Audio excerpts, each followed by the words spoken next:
When asked where the next ELCA youth gathering will be held, do you get this face when you say Detroit?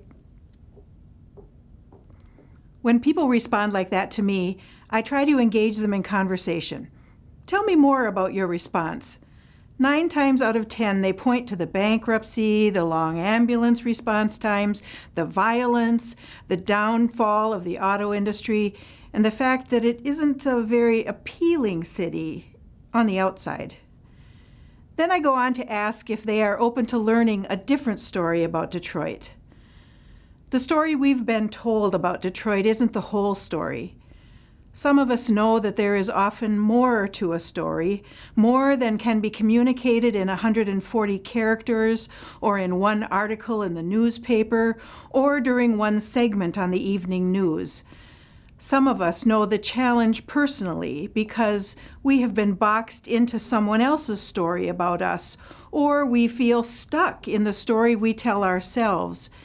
And some of us know the helpless feeling because we've sheltered loved ones who are misunderstood or wrongfully accused or are the victim of unwanted bullying, which is usually tied to a misunderstanding or incomplete or narrowly conceived story about another. Even still, some of us know the feeling of being bound by a limiting story because of the color of our skin, or the language we speak, or the country in which we were born. Those who call Detroit home know the injustice of sensationalized stories that led to misperceptions prompted by the media, or the sting when false assumptions are made about the place they call home. Detroit has problems, yes, but most cities do. It has been said that the economic conditions that led to Detroit's bankruptcy are conditions facing many major cities, Chicago included. It could be just a matter of time before Chicago has to face similar challenges because of out-of-control pension costs. So we can't paint Detroit with a negative brush. Detroit is just the first city to fall prey to the changing economy. And I bet most of us are familiar with Detroit's history of violence sparked by labor conflicts or racial tensions. That is true. But Chicago has had similar problems in its past. Why is Chicago's story different? Did you know about the critical role Detroit played in the Underground Railroad? Most likely you didn't. And that is just one of the many stories that you will learn about Detroit that will help you appreciate the important role this city has placed in the history of our country and the world. The Gospel of Mark, which is the text around which the Gatherings program is being built, is basically a story that in the first century was always read in its entirety when it was read. There was no verse here, verse there kind of study, and there was no assigned gospel reading for the day. For Mark, there is the whole story, beginning to end, and that is how people heard it. Mark's story was a story about the long-awaited Messiah. Not exactly the kind of Messiah the people expected. After all, Mark's Messiah was an itinerant preacher and the child of a peasant girl, yet it was Jesus who was sent by God to reunite God with God's beloved children and to show us a new way. He was a thorn in the side of the Roman Empire because he challenged the systems of authority that they had established, in other words, the story they created for their citizens to live within. Jesus advocated for those whom the Romans discarded or devalued or mistreated.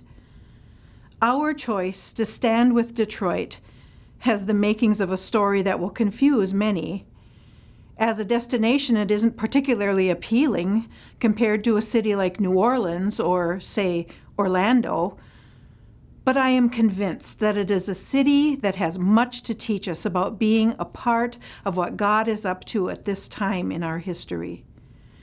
The story we will hear there and will proclaim there is that Jesus endured a death for us, and Jesus rose from the grave in fulfillment of God's plan to make us worthy in Christ, to write us into a new story in which we are free from our fears of the powers of sin, death, and the devil. We are free to be together in a way of being in the world that breaks chains, bears burdens, builds bridges, and brings hope. That is the mission statement for our host synod, the Southeast Michigan Synod. All of us are living in pressing times, and feelings of uncertainty permeate our lives. Fears about the economy, global warming, and political unrest can cripple us and prevent us from living our lives to their fullness as God intended. Teenagers are forming their personalities, their values, and their preferences in this culture of fear. The dominant story they hear from media is that they don't measure up. As a friend of mine who is a music teacher told me recently, getting second place in the solo and ensemble contest just means that I'm the first loser. Teenagers are under a lot of pressure to excel, to be number one, to win, to be victorious, and even to pull the environment that we've screwed up back from the brink. The images they see in the standards with which they are constantly bombarded get internalized in their brains and reinforced in their personal circles. Handling that kind of stress on their own is impossible. In their effort to live up to such high standards, they are enticed to look for validation or escape in technology, in wealth, through their appearance, and in other superficial ways. At the gathering, they will learn about Jesus' way, which included his journey to the cross. Following Jesus on his journey to the cross is not something they'll hear at, for example, Joel Osteen's church. Someone just told us a story about watching Joel one Sunday morning preaching on the text of Matthew 17:20. Jesus said to them, "For truly I tell you, if you have faith the size of a mustard seed, you will say to this mountain, 'Move from here to there,' and it will move, and nothing will be impossible for you." Joel was telling his congregation to say to the mountains in their lives, "Move." If you aren't getting the salary you think you deserve, say to that mountain, "Move." If you are having problems in your marriage, say to that mountain, "Move." If you are suffering from low self-esteem, say to that mountain, "Move." Well, that is not the story young people will hear in Detroit, as if we have the power to rise up, have victory over our challenges. Say to those challenges, "Move." Don't hear me wrong. I'm not saying that it's bad to have high standards for oneself. After all, we wouldn't have life-giving medicines like penicillin or AIDS drugs or ways to protect children from malaria if people didn't pursue those solutions without dogged persistence. But when one starts to think that it is all about them to be flawless, or they don't have worth, or when one starts to worship one's own striving to the exclusion of humbling oneself before God, or when one's focus and resources are directed at building up oneself rather than one's neighbor, then we have problems. This is an example of a story unfolding in Detroit that the mainstream media doesn't tell. There is a growing Detroit subculture of joyful, passionate young adults who are reimagining work, food, and the very meaning of humanity. It is a largely hidden story, which holds lessons for all of us.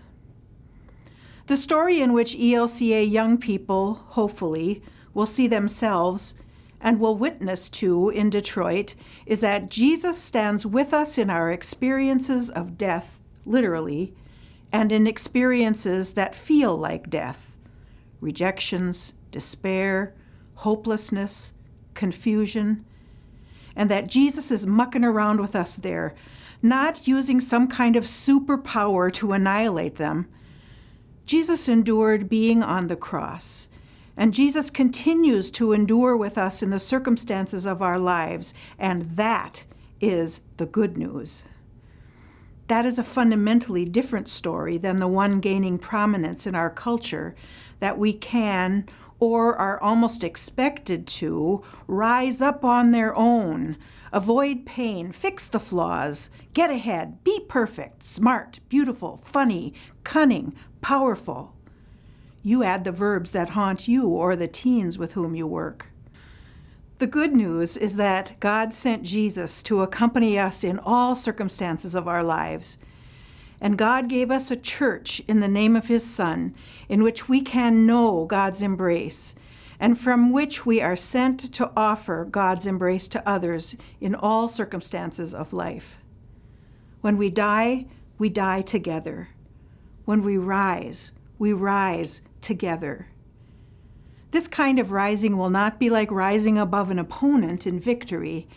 This kind of rising involves a journey to the cross first. It is about being vulnerable enough, egoless enough, to join our brothers and sisters in the circumstances of their lives and rise up together. There is no winner or loser in God's kingdom. There are just beloved companions. In a culture of death, we choose to live the resurrection. Hopefully, this will be a phrase that young people adopt as their own through the ministry of the gathering. As Bishop Eaton said in chapel a few weeks ago, it is exactly in the most broken places that we plant the cross. There are many people in Detroit who know experiences of death. And there are many Lutherans and brothers and sisters from partner communions who stand alongside the citizens of Detroit with the cross, proclaiming healing and wholeness in the midst of the death and despair. They have entrusted us with their story, and we don't take that lightly. We will join them in 2015 because as people of the cross, we see promise in death. Martin Luther said, "Our yearning in despair is always taken up into the suffering love of Father and Son. We partake in the very being of God as we seek God in our own awareness of death, brokenness, or despair. For through the cross, God has placed our brokenness at the very heart of God's life. And that is the beginning of the good news."